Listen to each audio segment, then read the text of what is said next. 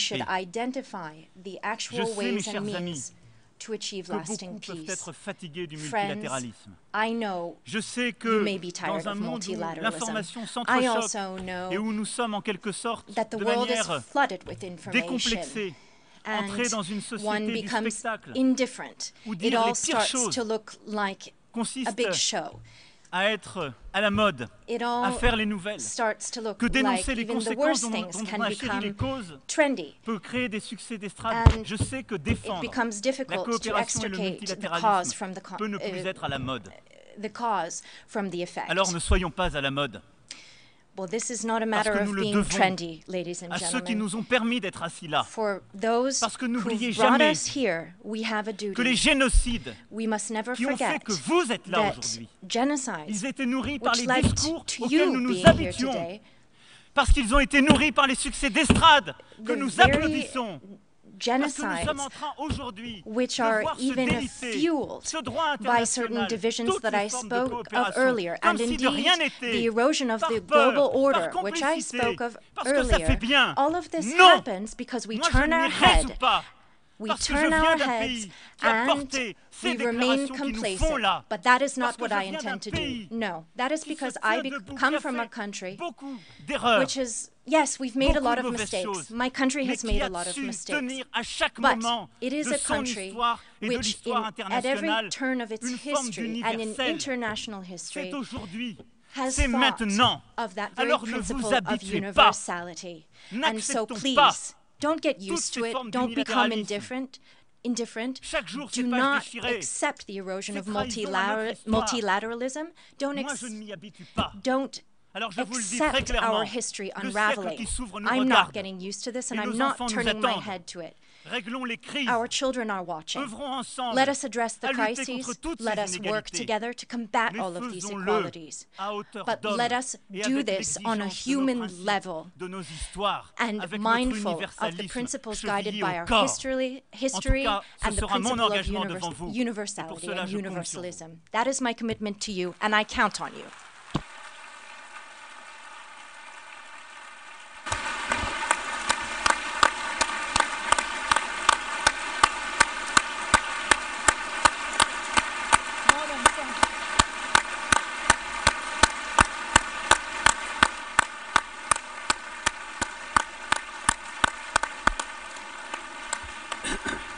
باسم الجمعية العامة أشكر فخامة إيمانويل ماكرون رئيس الجمهورية الفرنسية على البيان الذي ألقاه وأطلب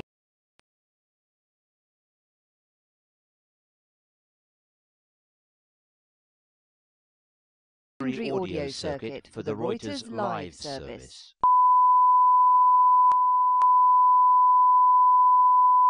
This is the primary audio circuit for the Reuters live service.